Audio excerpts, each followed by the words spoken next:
already we have finished our course contents of tensor. Now we shall try to solve some problems for your exam purpose. Okay. So first question, write each of the following using the summation convention. Number 1, it is given d phi is equal to del phi del x1 dx1 del phi del x2 dx2 plus del phi del xn dxn. So according to sign convention, the answer will be very simple. d phi is equal to del phi del xj dxj. Here you see 1, 2, 3, 4 up to n. So j is equal to 1 to n. So it is not mandatory that you should write the index j. You can write any index.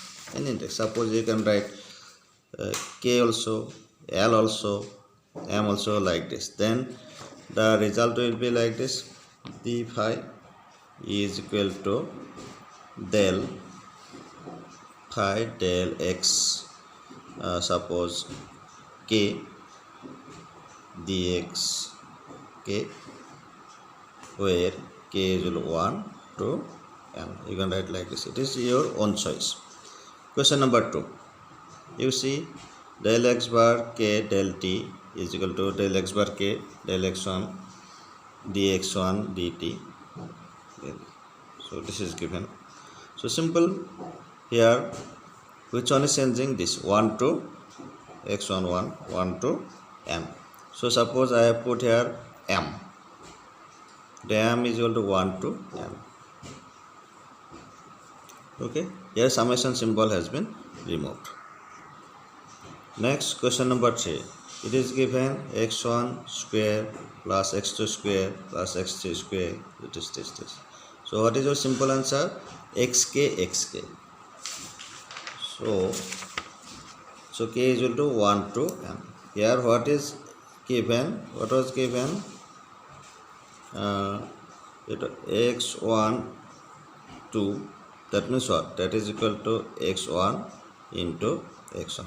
Similarly, x2 square is equal to x2 into x2. That's why we have written k. X k like this. Question number 4. ds2 is equal to g1 x1. You see. So similarly, we have written by removing the summation symbol. As per so ds2 is equal to k value ranges from, you see here, k value ranges from 1. This is 1 k 1. This is k 2 up to 3. Ranges from k is equal to 1 to 3. That's why ds2 k is equal to 1. This. And next, question number 5. You see p is equal to 1 to 3, q is equal to 1 to 3. How to write? You just remove the summation symbol, nothing else. You just write k is equal to 1 to 3. Next, write the terms in each of the following indicated sums. Here a, j, k, x, k. So you have to write the terms here. Actually what? Here j is fixed. Which one is changing? k changing. So k value changes from 1 to n. So k is equal to 1 to n. A, j, k, x, k is equal to a, j, 1. Only k is changing. So these are the terms. And number 2, you see a, p, q, a, q, r. Which one is constant? Changing here? q. P and r are fixed. P are fixed. Q is changing. Q is changing from 1 to m. So q is equal to 1 to m. P and r are fixed. Q is changing from 1 to. Next, number 3. You have to write the terms here. N is equal to 3. G bar rs. G, j, k, j. Del j, del x bar r, del k, del x bar. Here you have seen that jj and kk. There are two indices that are changing.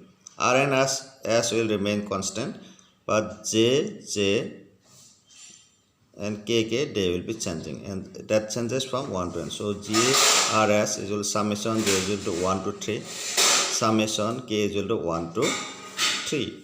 JK, you write this equation. First you write the terms of the first summation K is equal to 1 to 3. So J is equal to 1 to 3, it will be outside the bracket. J 1 to 3, J1. So give the J1. I have kept J1 K. Sorry, K is changed K1, K1. So we have got 3 terms here. Again, you put a J is equal to 1 to 3. You put the values J is equal to 1, 1, 2, 2, 3, 3. J is equal to 1, 1, 2, 2, 3, 3. Similarly, for this you will have 3 terms, all total 9 terms. You see here, there are all total 9 terms. Okay, thank you. Next class.